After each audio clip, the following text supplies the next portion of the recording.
ঘুম পাচ্ছে তো ঘুমাবো না তো কি করব, নাচবো? উফ, তাহলে কি আমাদের বাসর হবে না? আরে ধুর, আপনার বাসর আপনি একাই করেন, এখন সরেন। বাসর আবার একাই করা যায় নাকি? ওকে, আপুর জন্য অপেক্ষা করুন, যেদিন আপু আসবে সেদিন আপুর সাথে বাসর করেন। এখন যান তো যান, আমি ঘুমাবো। আমি যাব মানে? হুম, আপনি রুম থেকে বেরিয়ে যাবেন তো কি আমার সাথে শুবেন? হুম, সাথে শুভ? জি না, আমার মা বলেছে যে অন্য কোনো ছেলের সাথে রাত কাটাতে নেই। বাট আমি তো তোমার স্বামী। জি না, আপনি আমার দুলাভাই। এবার যান তো যান। আমি কোথাও যাব না। যাবেন না মানে? এটা আমার রুম, আমার বিছানা। সো আমি কোথাও যেতে পারবো না। আর তোমার অসুবিধা হলে তুমি এই রুম থেকে বেরিয়ে যাও। কি? আপনি এত রাতে একটা পিচ্চি বাচ্চাকে রুম থেকে বেরিয়ে যেতে বলছেন? ওলে বাবালে, মনে হয় এখনো কচি খুকু দুধু খায়। হুম, তাই? আপনি জানেন আমি এখনো প্রতি রাতে দুধু খাই? কি, এই বয়সে? না না না, মানে আপনি যা ভাবছেন তা নয়, মানে গরুর দুধ। আর এই বয়স মানে সবে আমার বয়স 14 থেকে 15 হবে। 14-15 হবে? আর তুমি বলছো তুমি এখনো কিছুই বোঝো না? হুম, বুঝি তো, আমি সব বুঝি। ও, সবই বোঝো? তাহলে আমার সাথে বাসর করছো না কেন? আসলে দুলাভাই আগে কখনো বাসর করিনি তো, তাই আর কি। এই দিক দিয়ে আমি একটু কম বুঝি। আচ্ছা, আমি বুঝিয়ে দিলে বুঝবে তো? এমন সময় ফোনটা বেজে ওঠে। ফোনটা হাতে নিয়ে দেখি সজীব। আমি রিসিভ করে বাহিরে চলে আসলাম। কি দোস্ত, কেমন? ভালো না রে দোস্ত, সবই কপাল। সরি রে দোস্ত, আমি বুঝতে পারি না এমন হবে। কিন্তু এটা কি করে হতে পারে? মেয়ে তো দেখতে শুনতে ভালো। দূর বেটা, তুই যা ভাবছিস তা না রে। তার মানে এখনো কিছু হয়নি? না রে, কত স্বপ্ন ছিল বাসরাত নিয়ে, সব মাটি হয়ে গেল।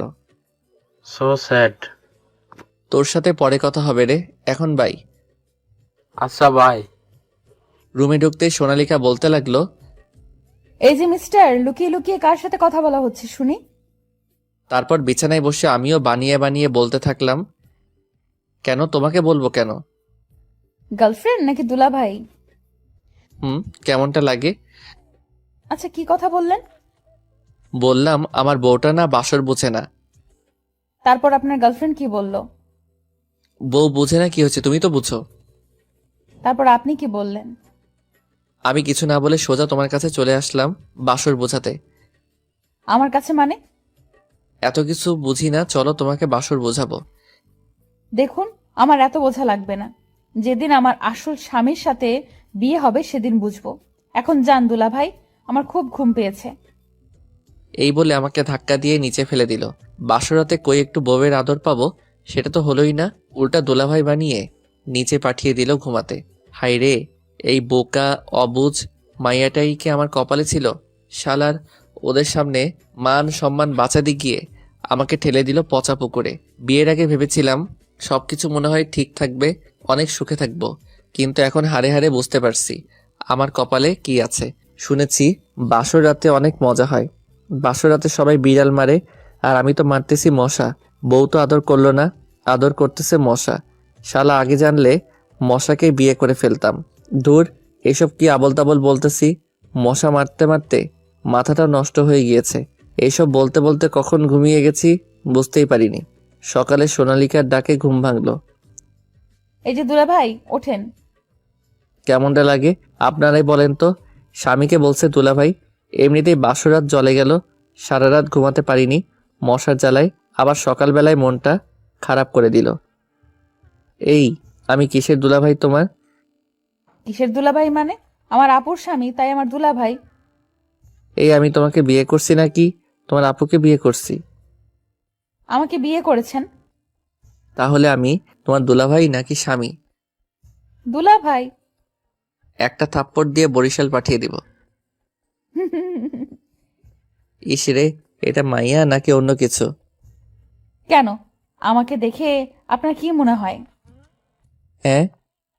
এই যে শোনেন, বেশি কথা না বলে যান, নাস্তা নিয়ে আসেন, আমার ক্ষুধা লাগছে। কি, আমি নাস্তা নিয়ে আসবো? হুম, আপনি। এই মাইয়া বলে কি? তুমি যাও, মাকে বলো আমি পারবো না। এই দুলাভাই, নাস্তা নিয়ে আসেন, আমি পারবো না। আমি কিন্তু কাঁদবো। এই তুমি নাস্তা মার কাছ থেকে নিয়ে আসতে পারো না? না, পারি না, আমি এখনো বাচ্চা না। তাহলে খেতে পারো নাকি যত সব?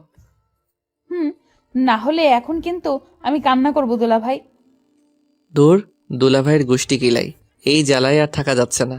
কোনো উপায় না পেয়ে নাস্তা আনতে চলে গেলাম। তারপর মার কাছ থেকে নাস্তা নিয়ে এসে সোনালিকাকে দিলাম। আরে বা দুলা ভাই, নাস্তা তো সেই। কচু শালি। জি, আমাকে শালি বলেই ডাকবেন।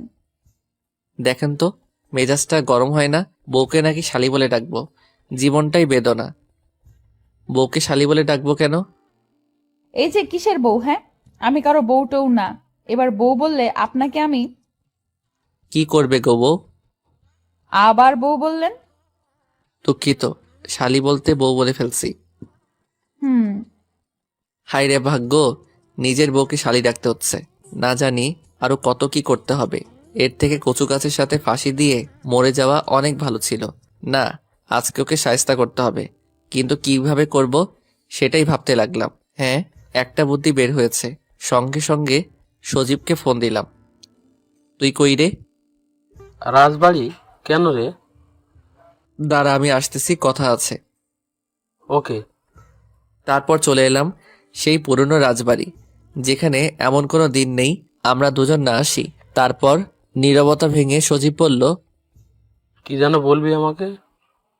হুম। তারপর সজীবকে সবকিছু খুলে বললাম। এখন কি করবি, কিছু ভেবেছিস?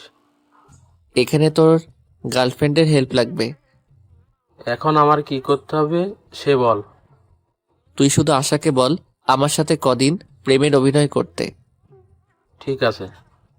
তারপর সেখান থেকে দুজনে চলে আসলাম।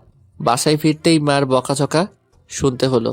কিছু না শুনে সোজা নাস্তার টেবিলে বসে নাস্তা করে নিলাম।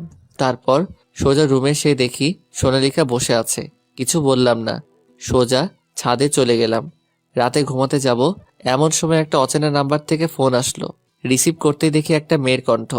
আমি তো রীতিমতো চমকে উঠলাম, কারণ আমার কাছে ফোন দিবে মেয়ে মানুষ এমন তো কেহ নাই।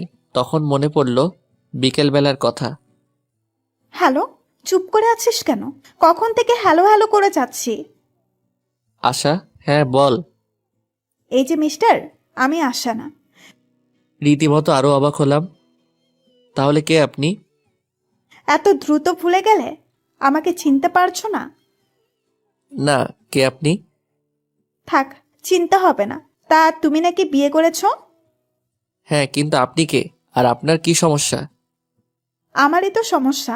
আমার ছোট বোনকে বিয়ে করেছো, আমার সমস্যা থাকবে না? এখন কি বলবো কিছু বুঝতে পারছি না, তাই ফোনটা রেখে দিলাম। আমার তো মাথায় কিছুই আসছে না, আবার অনেক রাগ হচ্ছে। হঠাৎ দেখি সোনালিকা মায়াবী চোখে আমার দিকে তাকিয়ে আছে। আমি কিছু বললাম না, বালিশটা নিয়ে সোফায় শুয়ে পড়লাম। সোনালিকা এখন মনে হয় অনেক খুশি। এইসব ভাবতে ভাবতে কখন যে ঘুমিয়ে পড়েছি বুঝতেই পারিনি। সকালবেলা মার চিল্লাচিল্লিতে ঘুম ভাঙল। মা, কি হয়েছে? এভাবে চিল্লাচিল্লি করছো কেন? কি? আমি চিল্লাচিল্লি করছি? ও, এখন তো তাই মনে হবে। বিয়ে করেছিস, এখন কি আর মায়ের কথা মধু মনে হবে? মা, এগুলো কি বলো? তুমি আমার লক্ষ্মী মা। এখন কি হয়েছে এটা বলো। সোনালিকা বলল। মা, কখন কি বললাম আমি? ও হ্যাঁ, তুই কালকে সারাদিন কোথায় ছিলি শুনি? কেন? নতুন বিয়ে করেছিস, কই মেয়েটাকে নিয়ে ঘুরে আসবি, তা না করে নিজেই ঘুরে বেড়াচ্ছিস।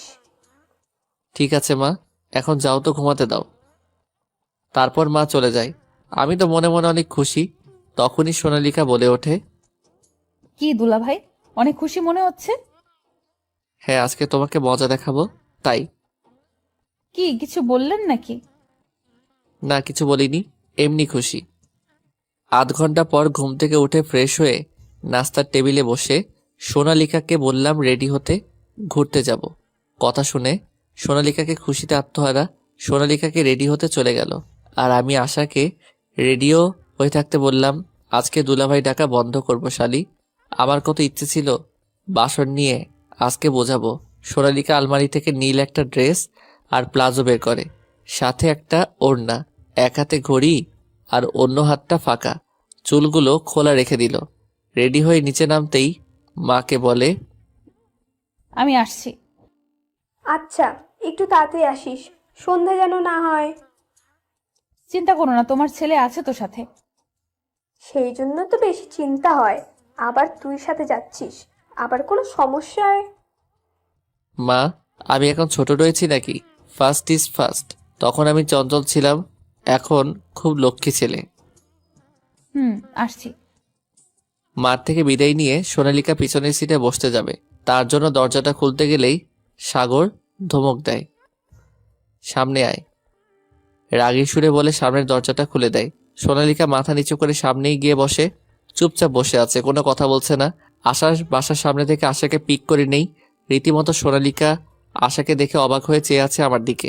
এরপর শহর ছেড়ে একটা নীরব পরিবেশ বেছে নেই আমরা। চারিদিকে কাশফুল আর কাশফুল। গাড়িটা পার্ক করতে সোনালিকা নেমে পড়ে, হাত ছড়িয়ে উপভোগ করছে প্রকৃতির আলো আর ছায়া। একটা মনোরম পরিবেশ মনটাকে মাতিয়ে তুলছে। আমি আর আশা একটু হাঁটছি আর একটু কথা বলছি। সোনালিকা একবার আমাদের দিকে তাকাতে গিয়েও আবার চোখ ফিরিয়ে নেয়, মনে মনে বলে, খুব সুন্দর লাগছে দুজনকে। যদি আমি বোকামি না করতাম তাহলে আজ ওই জায়গায় আমি থাকতাম। সোনালিকা দূরে সরে চোখের জলটা মুছে নেয়। আমি আর আশা গল্প করছি। আমি দূর থেকে কিছু কাশফুল এনে আশার হাতে ধরিয়ে দিলাম। আশা সেগুলো নিজের কাছে না রেখে সোজা সোনালিকার কাছে দিয়ে দিল। এগুলো তুমি রাখো। আরে আপু, আমি কেন? ওই ফুলগুলো তোমার হাতেই মানায়। সেটা ভুল না, তবে আমি এখন পিক তুলবো, সো নো ফুল রাখারাখি। আশা এক প্রকার জোর করেই সোনালিকার হাতে ফুলগুলো দিয়ে আমার সাথে ছবি উঠাতে ব্যস্ত। অনেক সুন্দর সুন্দর অ্যাঙ্গেলে ছবি তুলছি। সোনালিকা দূর থেকে সব দেখছে আর মনে মনে কষ্ট পাচ্ছে। আচ্ছা, আমার এমন লাগছে কেন? তবে কি আমি সাগরকে ভালোবাসতে শুরু করেছি? সেই দিনের বোকামির জন্য আজ সাগরের পাশে অন্য কেউ এটা মেনে নিতে খুব কষ্ট হচ্ছে। কষ্ট হলেও মেনে নিতে হবে, কারণ এটাই সেদিনের বোকামির ফল। ঘোরাঘুরি শেষ করে তিনজনেই একটা রেস্টুরেন্টে ঢুকি। অনেক ঘোরাঘুরি করায় খিদাও পেয়েছে, তাই অল্প কিছু খাওয়া দরকার। আমি 3টে কফি অর্ডার করি। কফি খাচ্ছি আর গল্প করছি। খাওয়া শেষ করে রেস্টুরেন্ট থেকে যখন বের হতে যাব, তখনই সোনালিকার সাথে একটা ছেলের ধাক্কা লাগে। পায়ে মোচড় খেয়ে সোনালিকা পড়ে যেতে নিলেই আমি ধরে ফেলি। সোনালিকা অবাক চোখে আমার দিকে তাকিয়ে আছে। সোনালিকা পায়ে অনেকটা ব্যথা পায়, তবুও কষ্টটা যেন অনুভব হচ্ছে না। এক মনে আমাকে দেখছে। পাশ থেকে ওই ছেলেটা যখন চলে যাবে, তখন আমার হুঁশ ফিরে। ডান হাত দিয়ে সোনালিকাকে ধরে রাখি আর বাম হাত দিয়ে ওই ছেলেটার কলারটা ঝাপটে ধরি। ছেলেটা আর এগোতে পারে না। সোনালিকাকে ছেড়ে জিজ্ঞেস করি,